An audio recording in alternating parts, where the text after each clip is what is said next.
In the name of Allah, the Lord of mercy, the giver of mercy, and prayers and blessings be on his beloved Prophet. Can you guys all hear me? Cool. No? Is this better? Yes. Oh, it moves. Yeah. Okay, I used to work at youth camps, and I really learned how to project my voice, because most of the guys were taller than me, and I needed them to not leave the campsite, and I needed to appear as scary as I possibly could, despite being shorter than everyone. Also, bios by design are supposed to make you sound smarter than you actually are, so please keep that in mind.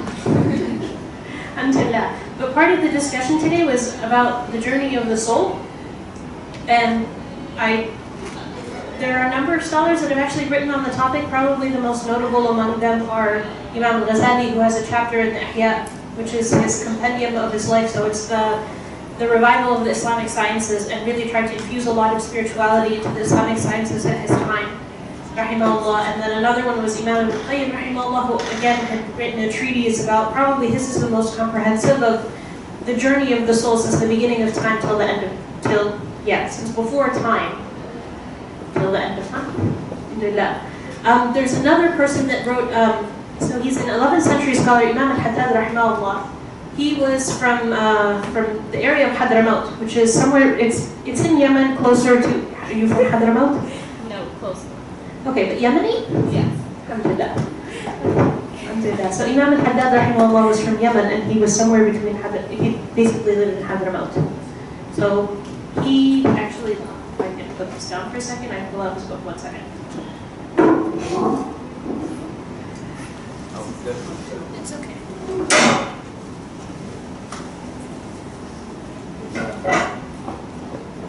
Okay, so this is his book. It's called The Lives of Man, and it's probably one of the most comprehensive. Can you guys hear me with that? Yeah. Yes. Yeah? No? Okay. That's all right. I will hold on to it. So it's called The Lives of Man, the Guide to the Human States, Before Life, In the World, and After Death. So it's probably it's a short book. It's really easy. I read it throughout the day, on the train, on and off. And then in the end of the book, he actually writes in the appendix, this was translated by, I think it's Sheikh Noor Keller, who currently lives in Jordan. He's the one that translated it. And towards the end, he actually added an appendix of the other resources that he used. Cool. Also, I just want to say this is probably the biggest subject you could possibly try to cover in an hour, because it's like what happened before life, all human life, the grave, the day of judgment, heaven and hell. So there's no way we're going to cover everything in depth. I'm going to just try to go through the different stages, and if at any point you have a question, please feel free to ask. Cool? You asked? You're good? Okay. You ask my people, our halaqah always has a lot of back and forth. Actually, there's particularly one person in our halaqah that really likes every week, just out of the blue, like, I'm just like, okay, bismillah ar-Rahman ar-Rahim. It's like, I have a question. What's the meaning of life? Which, if you are ever going to ask that question, this is the most fitting talk to actually ask that question. I'm doing that. How do I go? Oh, so before the creation of before really even the creation. So Allah subhanahu wa ta'ala created Adam alayhi salam, and then took out of his, subhanAllah, pulled out all of humanity before they were created on earth. And this ayah is the description of that Allah subhanahu wa ta'ala brought all of humanity forth and made them testify and said, Alastu bi rabbikum? Am I not your Lord? Which, subhanAllah, is really interesting, because we talk about a lot in Islam, we talk about the fitrah, of an innate nature of what it means to be a human being. Part of our innate nature is to look for a higher power, who is Allah subhanahu wa ta'ala. Which, if you had created humanity to worship you, building it into them to look for you is kind of ingenious. And is actually one of the most fundamentals of our fitrah. And there are a lot of philosophical discussions about this. Do you guys know the story of Robinson Crusoe? He gets lost. Really? They made us read it in high school. Okay, I won't tell you how old I am. Never mind. So Robinson Crusoe, essentially the story is that he gets lost on an island. He's raised by a pack of gazelles. and then he tries to make it back to the rest of mankind. Or like, oh, the Jungle Book. You guys read the book or watched the movie? So the Jungle Book, where Mowgli is essentially the same idea, that he's raised by these animals and then one day he goes back to the rest of humanity. So the original story of that was actually written by a Muslim philosopher. It was his name. The story is called Hayy ibn Yaqzan, Alive, Son of Awake, which is a funny name. But essentially it was the same story, that he got lost in the jungle and he was raised by animals, and then at some point this scholar washes ashore and he finds this man living there. And he starts trying to do da'wah with him, and he tells him there's a creator to the universe, and he's like, no wait, I already knew that. And it's this argument that if we actually understood that before we reached this world, then hopefully it's innate to us. And part of the reason there are points, and I depending on who explains the Sharia to you, theoretically the Sharia is supposed to like actually interact with your fitrah of like, okay, that makes sense. So the foundations of our Sharia, for example, there's in a Hadith Qudsi. You guys know what a Hadith Qudsi is? Yes. So a Hadith Qudsi is where the Prophet ﷺ is essentially paraphrasing on behalf of Allah. So it's Allah subhanahu wa ta'ala speaking in first person, but it's not a part of the Quran. And Allah subhanahu wa ta'ala says, "O my servants, I have made oppression forbidden on myself. And I have made it forbidden among you. So don't oppress each other."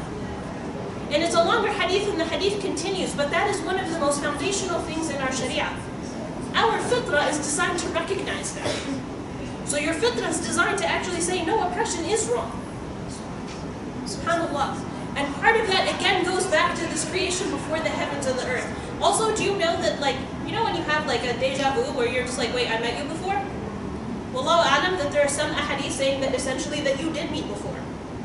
And then it's like the souls recognizing each other. SubhanAllah.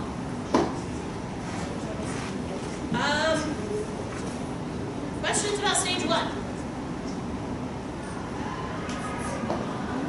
No? There are 5 stages. We'll circle back for questions. Stage 2 is the one that we are currently in. And that is the test of life and death. And this is one of my most favorite ayat in the Quran. Where Allah subhanahu wa ta'ala, like, I remember there was a point in my life where I'm like, Ya Allah, what's the point of my life? What's the point of any of this? And then you read this ayah and you're like, oh yeah, that's the point, summed up into one verse.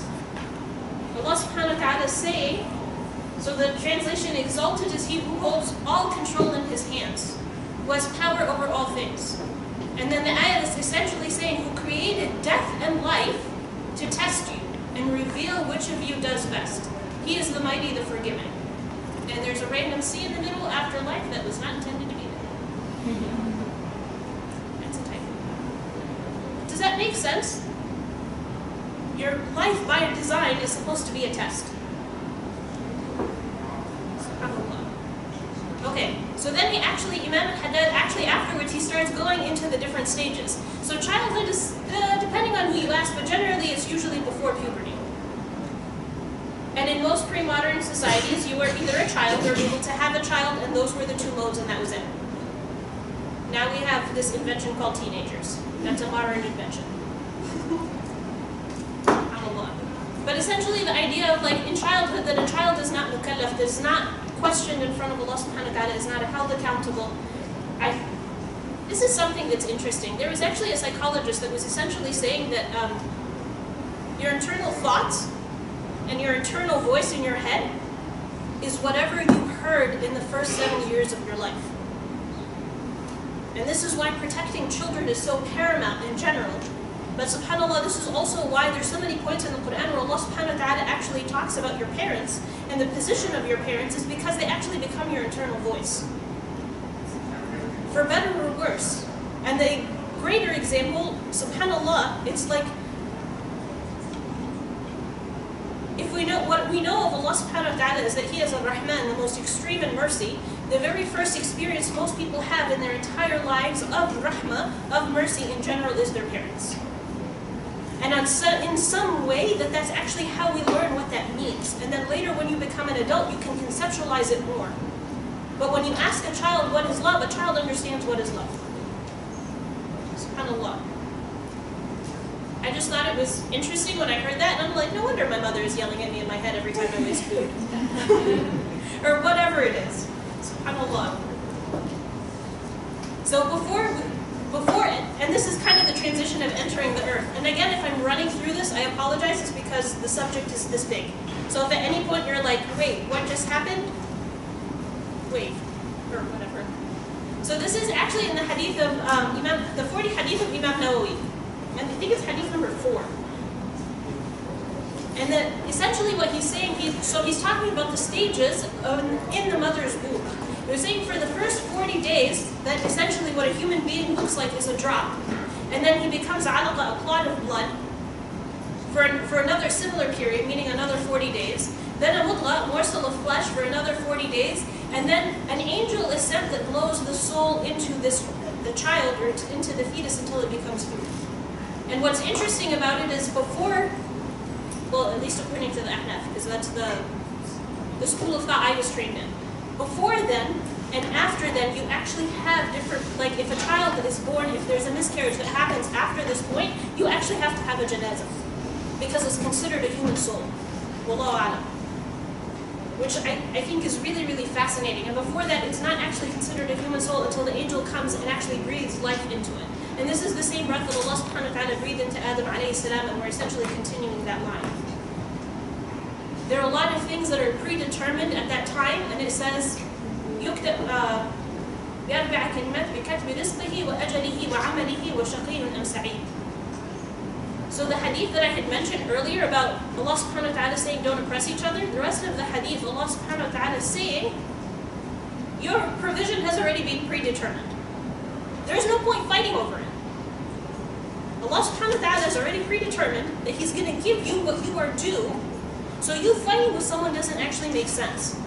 And there's a really famous narration of, actually it's probably not as well known, but there's a narration of Ali radiallahu anhu. And he goes and he asks this man, he's like, hey, can you watch our horses? And they go and they come back, and the man stole the saddle, took off, and just ran off with it. And Ali radiallahu anhu, him and his companion, they end up going to the market, and they find their saddle. And he goes to the guy that's selling it, and he says, how much did you sell this for? He said, 2 dirham. He said, I wanted to pay him 2 dirham for watching our horses. But he got impatient and he chose to take the money from haram instead of halal.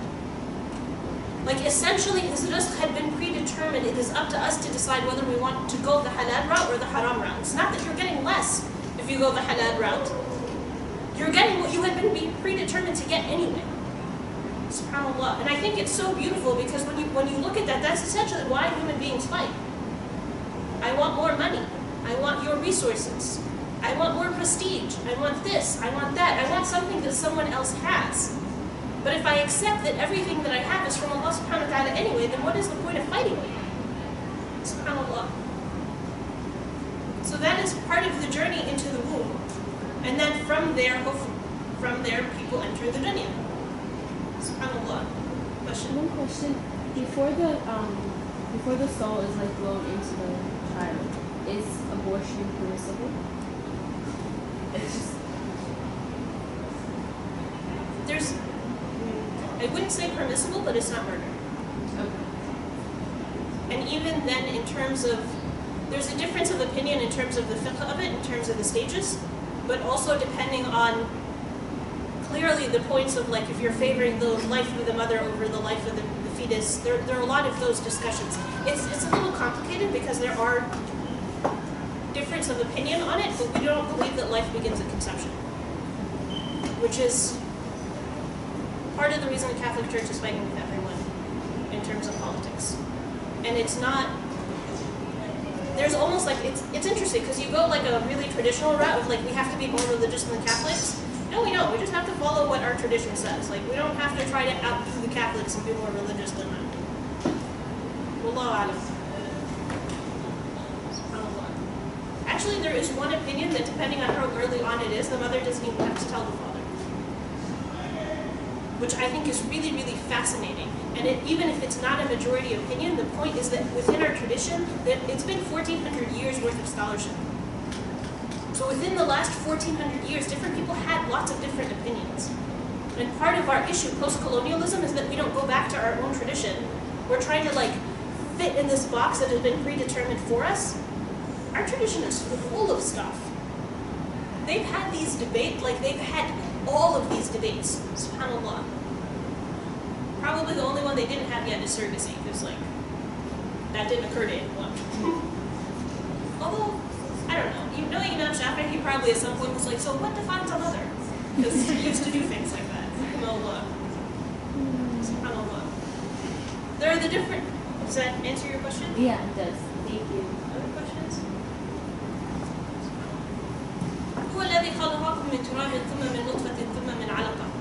So the idea of the creation, where Allah subhanahu wa ta'ala is telling us that He created us first from dust, and this is the creation of Adam alayhi salam, and we're descendants of Adam, so we actually, it's really interesting because the human body actually resembles the earth, and like it's a mixture of like earth and water and things like that. SubhanAllah, we very much mirror the planet that we live on. And this is one of the miracles of Allah subhanahu wa ta'ala's khalq. Then from a drop of fluid, then from a tiny clinging form, then He brought you forth as infants, then He allowed you to reach maturity, then He let you grow old, though some of you die sooner, and reach your appointed term so that you may reflect. SubhanAllah. And I try to incorporate the ayat for each stage, but also just the hadith where the Prophet ﷺ, he's very clear of saying, take benefit of 5 things before 5. Your youth before your old age. If you have energy now, use it. If your health before your sickness, your wealth before your poverty, your free time before your preoccupation, and your life before your death. SubhanAllah. Alhamdulillah, like we're still at a stage in our lives where we have a ton more time and we have a ton more energy. I know we're towards the end of the semester, so everybody's probably more stressed out now than they normally are. During winter break, like I had a friend where every winter break and every summer she learned a new skill. So like one summer we went and came back, she learned how to sew. Other summer we went and came back, she learned how to bake. Like she was just really, really good, mashallah, but really trying to capitalize her time. SubhanAllah. Because, yeah. Once you have to start adulting, time decreases like crazy. Suddenly you have to feed yourself and wash your clothes and junk like that. Yeah. It's harder than it looks. SubhanAllah. So going back to the 5 stages that Imam al-Haddad rahimahullah had actually designated. So one, we talked about the childhood being your internal voice. The majority of us right now are in the portion of our youth. And there's a point where someone hits puberty, and now they're actually not just physically maturing, they're also emotionally and spiritually maturing enough to be able to even ask the big questions. And this is the reason that you actually become accountable at this time. So I used to work at these youth camps, and we go out to the middle of the woods, and it was so beautiful. There were 12 to 18-year-olds. Anyone familiar with MINA? Muslim Youth in North America. Much bigger deal in the middle of the country. So we would go to the camps, and there were enough people that are like, I'm the only Muslim in my school. And they'd be like 50 people that look like this.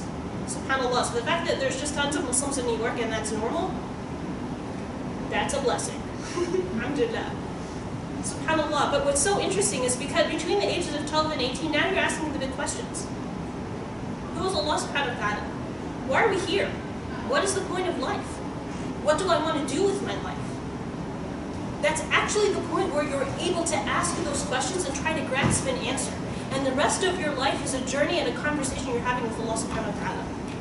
And there's points in the conversation where you're thinking something and you're saying something, and then you come back and be like, no, maybe I need to modify this conversation. So it's not just our salah or our acts of worship, it's our entire life is a conversation we're having with Allah subhanahu wa ta'ala. I find it so interesting because it was so beautiful to watch a group of teenagers have their very first spiritual experience together. We're out in the middle of the woods, we're under the stars, and it's truly beautiful, subhanAllah. And then enough of them will go home to their parents and they're 14 years old, and they're like, Mama, how do we know Allah exists? And they're like, oh my God, what happened at camp? Oh my God, how did you forget everything I taught you in 14 years? And it's not that they forgot. It's because you're actually asking those questions in the first place. And everything we need to know about Allah subhanahu wa ta'ala was revealed to us through the Prophet sallallahu alaihi wasallam. If you want to know who Allah subhanahu wa ta'ala is, the 99 names of Allah. It's all there. That's all we need to know about Allah. SubhanAllah. The age of maturity, and that's 40 and beyond. And what's interesting... There's a different people define youth differently. There's the general opinion that it's till 40. Wallahu alam. But it's still it's the time of your life where you still have that much energy. If you're going to memorize the Quran, you're probably going to do it before 40. If you hit 40 and you haven't memorized the Quran, it just becomes much more difficult. Not impossible, because I've actually met a 63-year-old woman who had just finished memorizing the Quran, and I was super impressed, mashallah. But it just becomes more difficult as you get older. In the same way that you just become a lot more set in your ways. SubhanAllah. So whatever habits, I just think it's so important, because whatever habits you're building into your life now will probably carry you through the rest of your life. If you get into the habit of waking up for Fajr now, you'll probably be able to do it for the next 40 years. If you don't do it now, it just becomes so much more difficult to try to incorporate it later. The other thing that I think is really interesting, there's a hadith where the Prophet ﷺ says that there's 7 people that are shaded under the shade of Allah on the Day of Judgment, and we'll talk about maybe we'll get to there. We'll get to that one that happens. But شاب نشأ في طاعة الله, a young person that grew up in the worship of Allah subhanahu wa ta'ala, is one of the categories of those 7. SubhanAllah, may Allah make us all among them. Maturity is 40 to about 63. That is the point where hopefully, even within the world that we see now, people have accumulated enough wealth to be able to invest, to be able to, they have children that are now going to college. You can truly see what your life is manifest into based on what investments you have made in terms of your time and in terms of your money. SubhanAllah. Which, by the way, I think I have the hadith in another slide. When you get to the Day of Judgment, those are the questions. It's before you get to the exam, you were given the test questions. One of them is, what did you do with your youth? Another one is, where did you get your wealth and what did you spend it on? And this is why these stages are really important.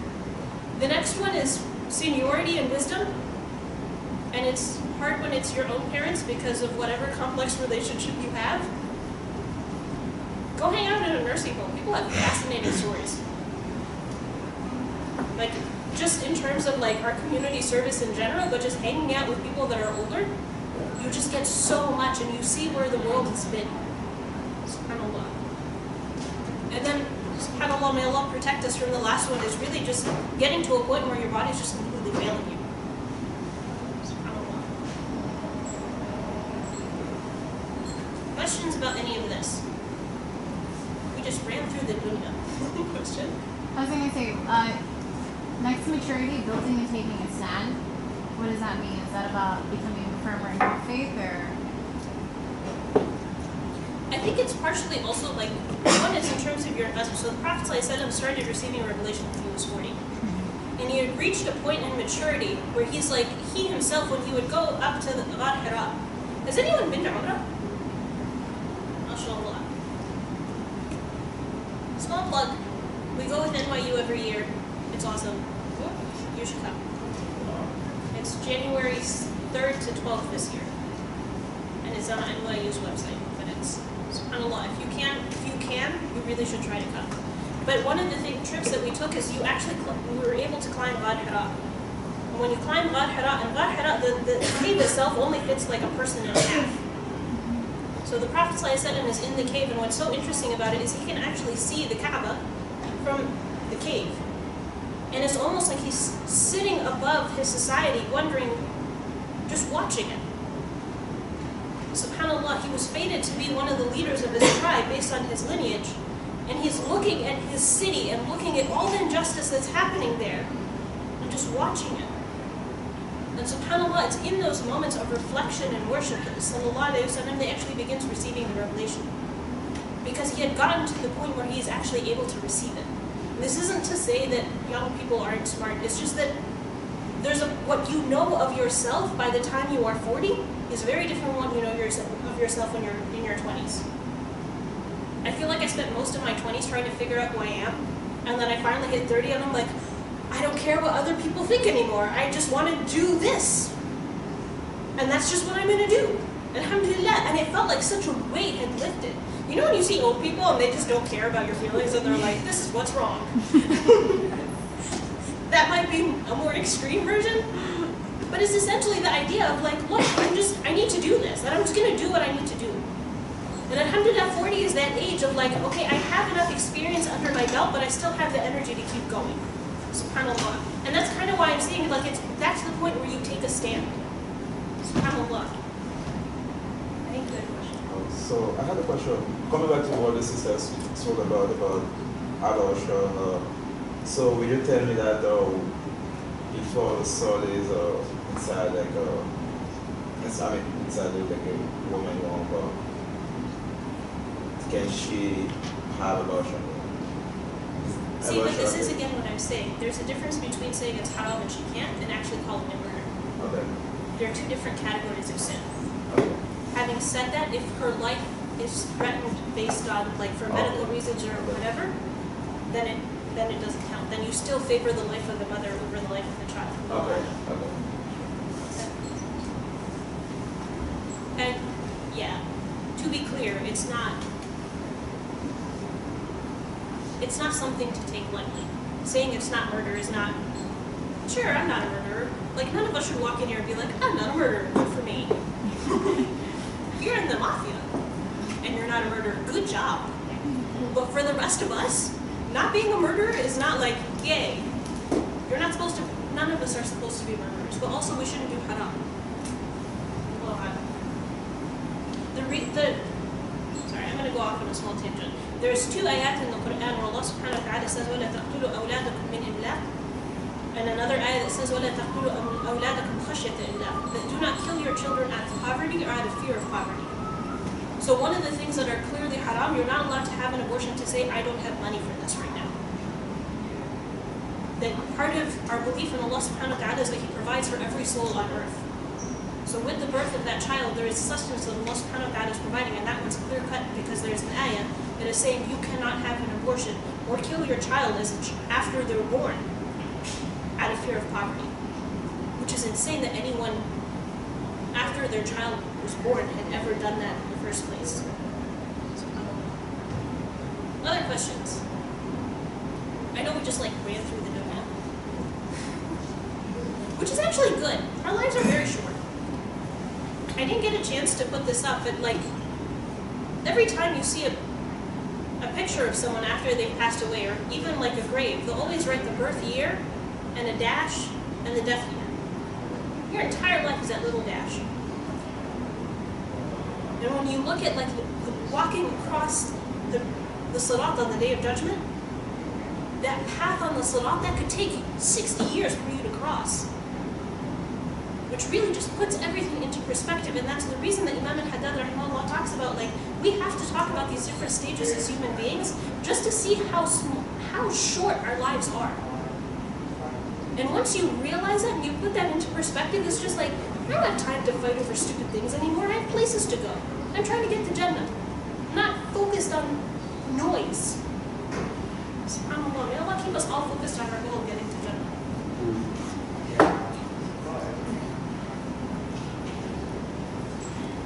I didn't get a chance to... I'm skipping over death just because I'm trying to get through the different stages. There's a ton there. SubhanAllah. But essentially, again, it's that end date. No one knows. The ayah says, وَلَا تَدْرِ نَفْسٌ مَاذَا تَكْسِبُ غَدًا وَلَا تَدْرِ. I don't want to say it wrong. If anyone knows the ayah.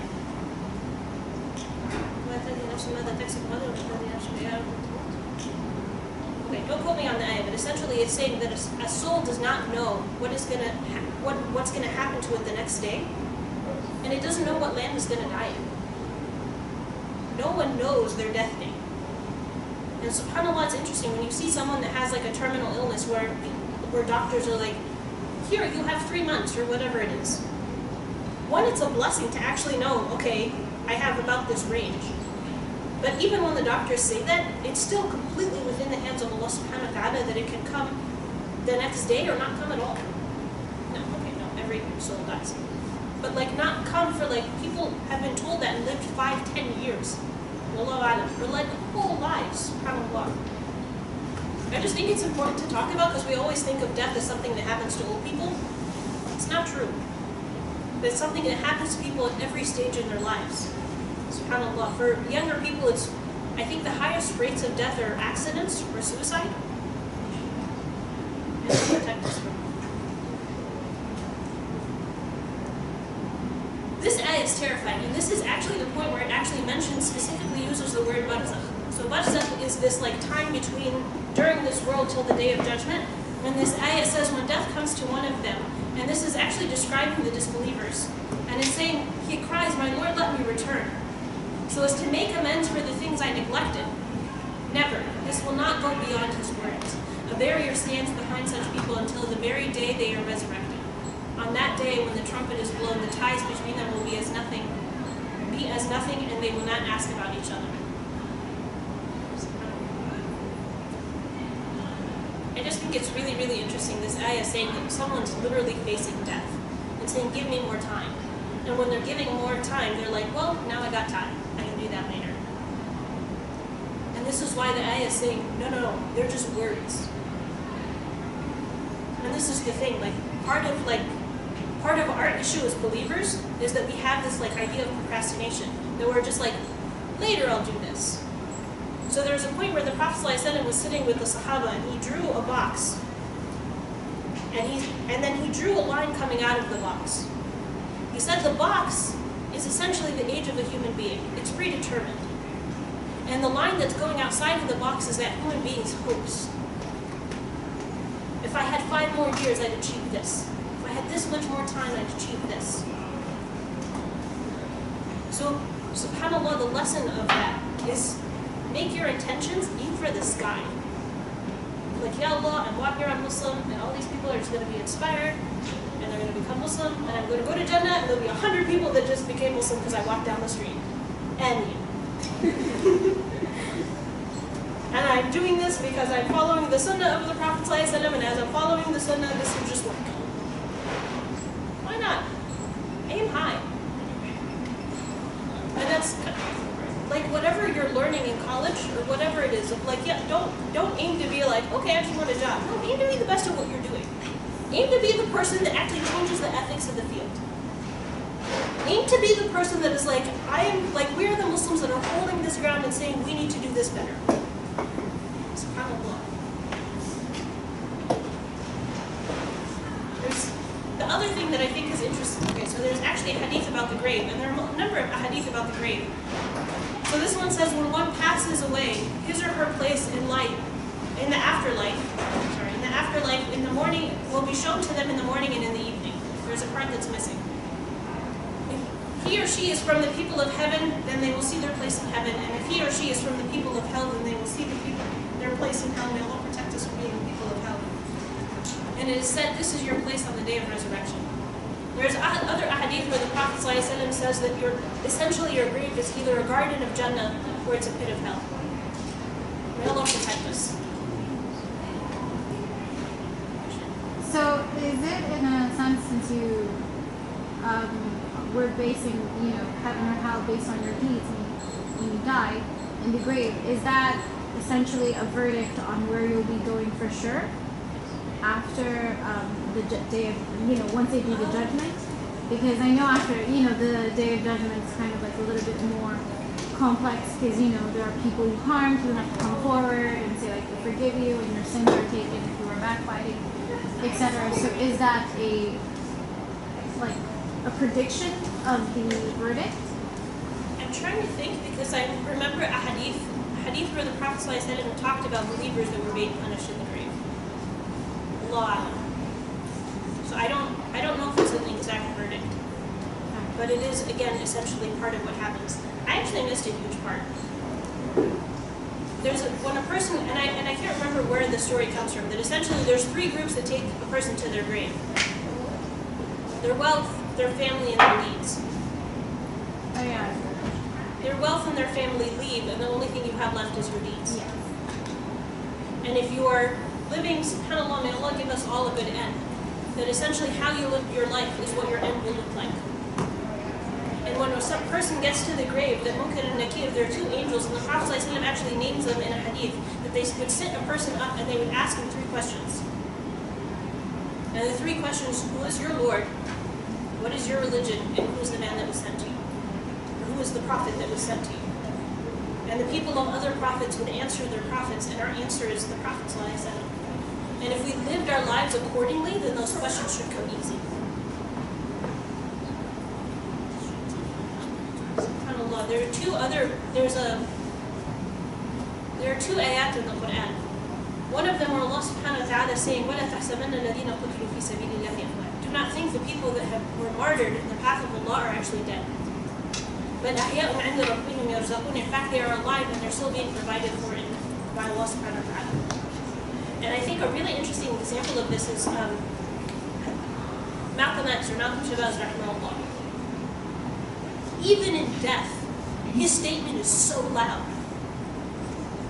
His stance and his statement is louder than so many people's lives that are still living. SubhanAllah.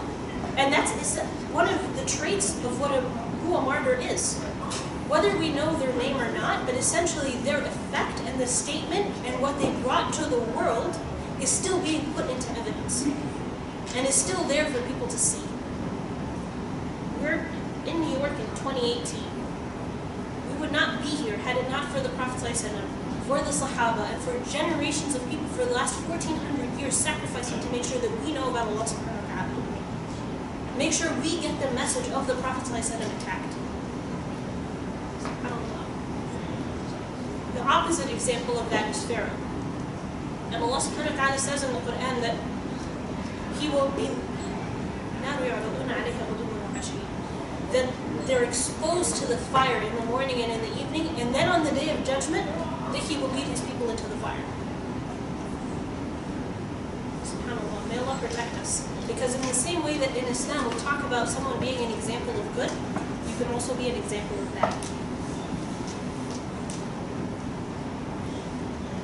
Questions about the grave? I know we're just flying through it, but I don't know how else to do it. No?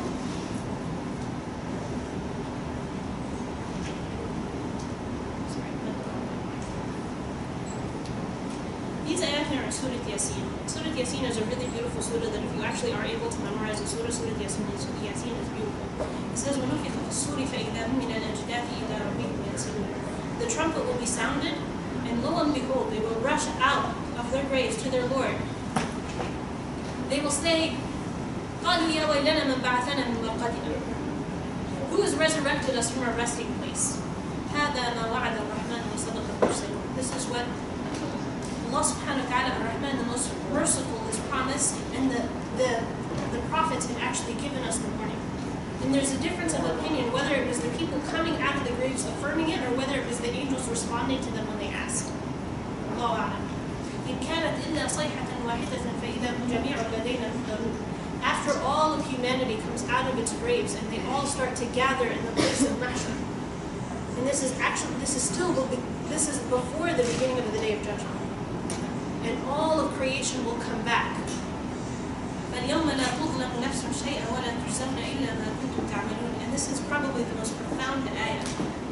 And this is what we need to remember. Today, no soul will be wronged in the least.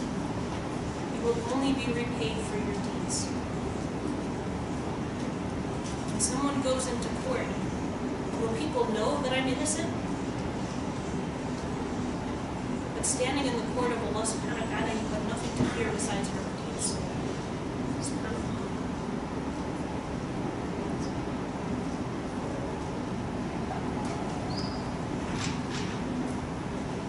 When everyone is gathered there, the sun draws nearer to the earth. And people, depending on what their actions are, they can be covered in sweat. And there's an exception for 7 categories of people that are standing under the throne of Allah subhanahu wa ta'ala. And of course, Allah subhanahu wa ta'ala is generous and can do more than just the 7 categories.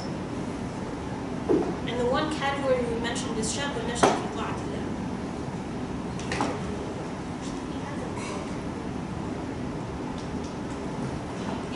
Does anyone know the hadith? Imam al-Adil, a just ruler, شاب نشأ في طاعة الله.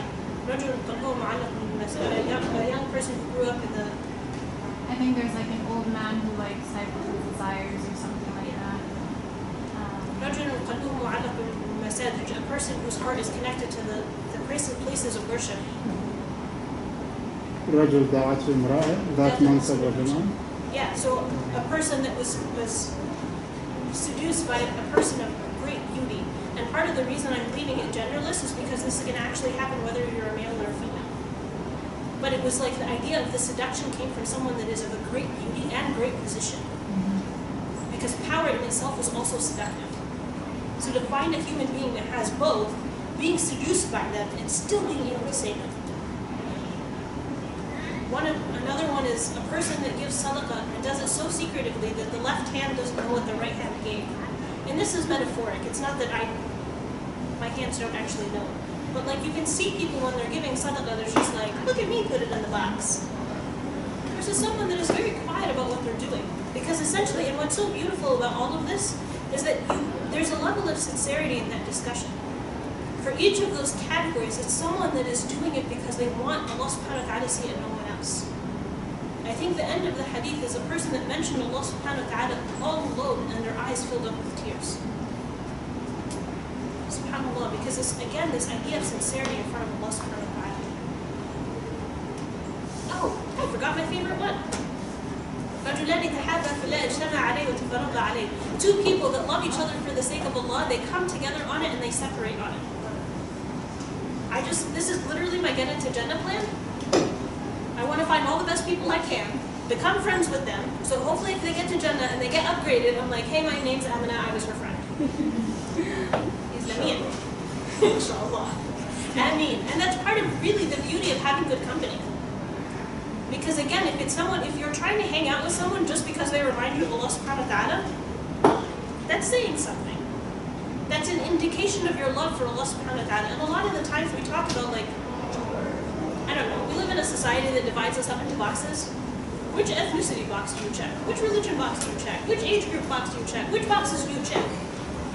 And we don't usually hang out with people outside of our boxes. But the beauty of loving someone for the sake of Allah subhanahu wa ta'ala is you're saying, I don't care about the boxes. If you say La ilaha illallah and you love Allah and His Prophet, we're cool. Because this is the most important thing to me in my life, so if it's the most important thing to you in your life, I'm going to recognize that, and that's it. We're good. I don't need to know anything else. I don't need to know if you make money, I don't need to know if you're going to succeed based on a material, whatever it is. If this is the most important thing to me, then that's reflected in our behavior and the company that we keep.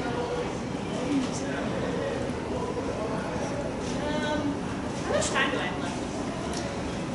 Until 7:45, so as soon as we finish, we do have a question section. Okay. So, Alright, I'll try to go faster so we can have time for questions. On the day of judgment, one of the things, the Prophet said, everybody will be in this position and be so difficult. And everybody will be looking around like, who can intercede so the day of judgment can begin? And they would go to all the different prophets, and every prophet would say no. Every human being that day will say, nafsi, nafsi, myself, myself, Ya Allah, save my soul. And the exception to that is the Prophet would say, ummati, ummati, my people, my people. SubhanAllah. He would intercede in front of Allah subhanahu wa ta'ala for the day of judgment to begin. And as soon as the day of judgment begins, that's the point where people start receiving their books of deeds. You either receive it in your right or you receive it in your left. May Allah make us all of the people of the right. You did enough good in your life, and hopefully we all receive it with that right. The other thing that's interesting, and I think is so, there's actually a point where who we are and our deeds are weighed. Surah Al-Zalzal, Allah subhanahu wa ta'ala says, فَمَنْ يَعْمَلْ مِثْقَالَ ذَرَّةٍ خَيْرًا يَرَهُ وَمَنْ يَعْمَلْ مِثْقَالَ ذَرَّةٍ شَرًّا يَرَهُ. Whoever does an atom's weight of good will see it, and whoever does an atom's weight of bad will see it. SubhanAllah. This ayah says, وَالْوَزْنِ يَوْمَئِذٍ الْحَقُّ وَمَنْ ثَقُلَتْ مَوَازِينُهُ فَأُولَٰئِكَ هُمُ الْمُفْلِحُونَ وَمَنْ خَفَّتْ مَوَازِينُهُ فَأُولَٰئِكَ الَّذِينَ خَسِرُوا أَنفُسَهُم بِمَا كَانُوا بِآيَاتِنَا يَظْلِمُونَ. On that day, the weighing of deeds will be true and just. Those whose good deeds are heavy on the scales will be the ones who prosper. And those whose good deeds are light will be the ones who have lost their souls through their wrongful rejection of our messages. There's a beautiful hadith called Hadith al-Bitaha, the hadith of the card. And there was a person that comes the day of judgment, and all of their bad deeds is just written in these huge scrolls. And it keeps getting packed on one side. And this person's being terrified. And at the end of it, someone says, does he have any more deeds? And And someone says, yes, this card. And this poor man's standing there, and he's like, what's that card going to do against all of these compendiums of everything I've done? Except that the card says, La ilaha illallah on it. And the card is heavy enough to actually tip the scales. SubhanAllah. In this life, we have a spiritual sense that we see with our hearts. On the Day of Judgment, spiritual realities have physical realities. The weight of those things, the weight of that La ilaha illallah in my life actually weighs in the balance on the Day of Judgment. The scale is heavy. The other thing sorry, I know I'm rushing through this, but it's huge. In Surah Maryam, there's an ayah, Allah subhanahu wa ta'ala says, when he's talking about the fire, it says, وَإِن مِّنكُمْ إِلَّا وَارِدُهُ كَانَ عَلَى رَبِّكَ حَتْمًا مَقْضِيًّا. And there were companions that heard this verse and were terrified, because it's talking about hell and it's saying, but every single one of you will approach it. A decree from your Lord which must be fulfilled. And they asked him, O Prophet of Allah, even the people that believe. And he said that essentially that is the sirat that crosses over hellfire. You have to cross over it to get to Jannah. There are people that will cross it like the blink of an eye. There are people that will cross it like lightning. There are people that will cross it like a fast horse. There are people that will walk across it. There are people that will crawl across it. There are people that will make it. How much we live according to the sirat in this life and the right path is what will happen on the Day of Judgment. It has a physical reality on the Day of Judgment. SubhanAllah.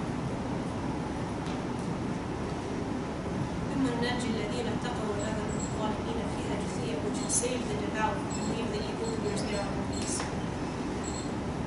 It is terrifying, but again, our consciousness of Allah subhanahu wa ta'ala is what saves us. And a lot of the times we think it's our own good deeds. It's not. Nobody gets to Jannah by the good deeds. It's only the mercy of Allah subhanahu wa ta'ala. And the more we're merciful to people in this dunya, the more Allah subhanahu wa ta'ala will give us mercy on the Day of Judgment.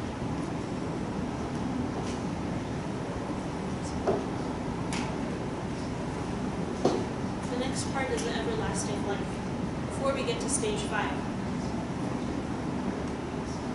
This hadith is what they teach you. If you're going to study hadith at all, this is the very first hadith that they teach you.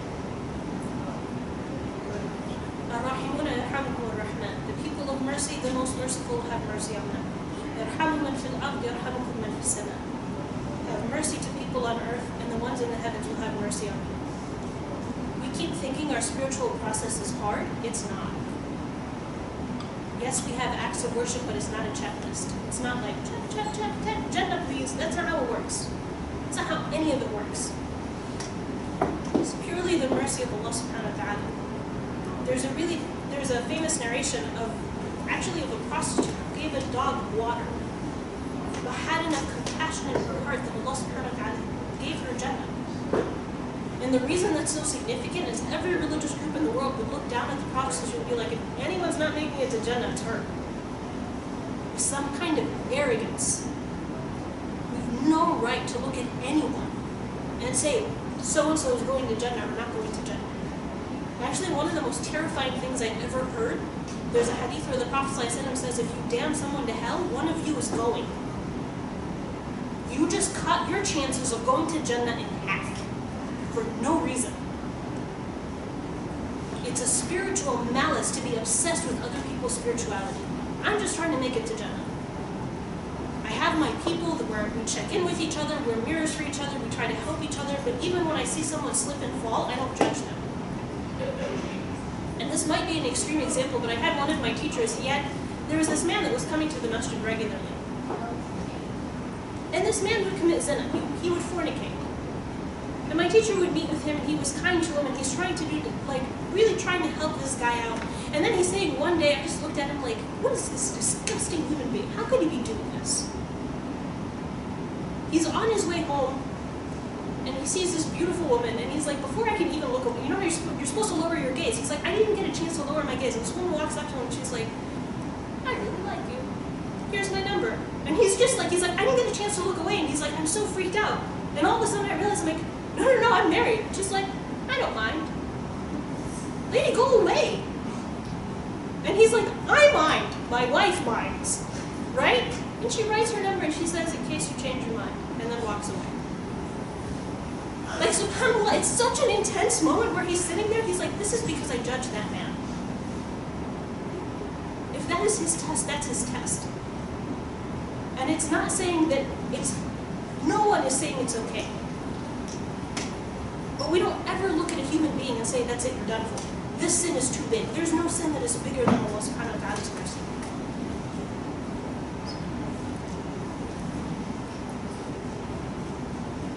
Sorry, I know I said one last thing. There's another hadith where the Prophet ﷺ says, so dhulm and darkness actually have, so oppression and darkness in Arabic actually have the same root word. Come the day of judgment, oppression is darkness. If we're on the sirat trying to make it, if we can't see, how are we supposed to make it?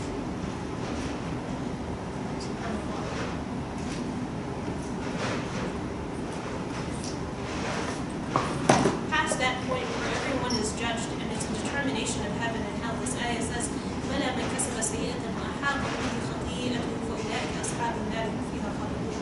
Truly those who do evil and are surrounded by their sins will be the inhabitants of the fire, there to remain. I think what's so interesting about this ayah is not just talking about people who sin. Every human being sins. There are people who do tawbah and there are people who don't. If you sin and you're like, that's it, I'm going to sit here and I'm going to sit in my sin, that's the problem. And arrogance is probably the most common sin that people have. May Allah protect us from arrogance.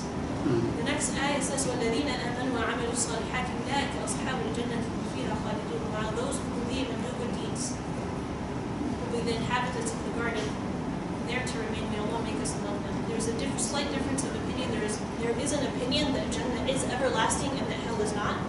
And there is an opinion that they are both everlasting. Allah A'lam.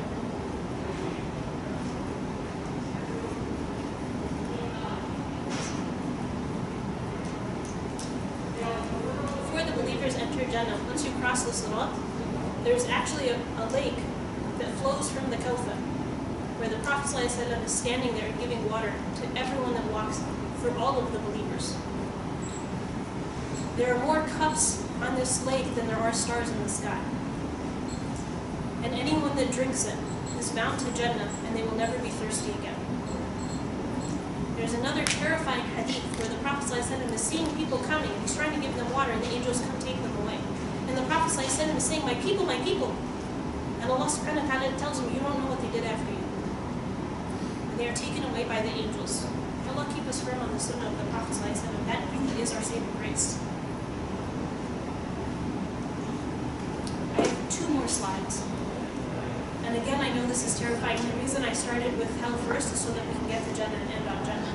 And I didn't get a chance to copy paste the whole, to put in the ayat of the whole surah, but hopefully it's towards the end of the Quran. So hopefully enough of us have it memorized. It says, وَيْلٌ لِكُلِّ هُمَزَةٍ لُمَزَةٍ. Woe to every fault-finding backbiter. And hems and lems is not necessarily just someone actually saying, okay, I hate you, I curse you, whatever it is. A lot of the time it's like the nudge, nudge, wink, wink. Get them over there. And it's still based in arrogance. May Allah protect us from it. Who amasses riches counting them over and thinking they will make him live forever. Money corrupts people. Power corrupts people. That's why we have things like salah. That's why we have things like zakat. The literal word of zakat is purification. It's acknowledging that money is not mine. I need to give it away because otherwise my money is not pure as long as it stays as part of my money. No, indeed, he will be thrust into the crusher. كَلَّا لَيُنْبَذَنَّ فِي الْحُطَمَةِ. And Hutama is one of the names of the fire. And what will explain to you what the crusher is? And even in the rhetoric of the Quran, that Allah subhanahu wa ta'ala is telling you, you don't even know how bad it is. وَمَا أَدْرَاكَ مَا الْحُطَمَةِ. And it's so terrifying. It says it is Allah's fire. Anything that's attributed to Allah just has the intense weight of it. There's very few places in the Quran, and I believe this is the only place in the Quran where Allah subhanahu wa ta'ala actually attributes the fire to Him. Because the default for Allah subhanahu wa ta'ala is His mercy. So this ayah is really, really terrifying, made to lays, which rises over people's hearts.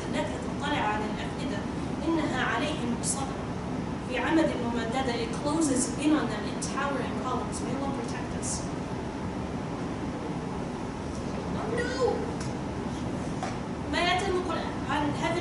show up. Okay, every time, usually the heavens when they're mentioned in the Quran, it's usually green gardens, it's flowing rivers. And maybe that's what we can do before we do questions. Imam Suhaib did this, and we did this in our halaqah, and now everybody laughs at me and what I wanted in Jannah. It really helps picture Jannah. What do you want in Jannah?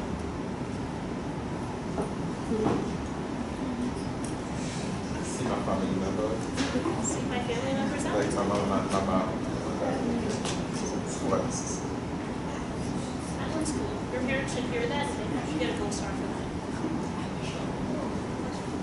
To be able to eat everything and not gain weight. Yes. Alhamdulillah, there's the endless buffet in Jannah. Except you don't even have to go to the buffet comes to you. Jannah's amazing. Alhamdulillah. Who else? What do you want in Jannah? Meeting with the predecessors who established Islam in our ummah. Yeah. Like I feel like I want to go sit down with Imam Shafi'i and just have like a logical conversation about Jannah. I'm a total nerd that wants to do that. I don't know about anyone else. Endless shopping. Endless shopping. Saying the Prophet ﷺ. So I said, I'm seeing the Prophet. So I said, Somebody, I heard this one already, somebody used it that thought was good. Meeting the first person in my history, in my family's history that converted to Islam.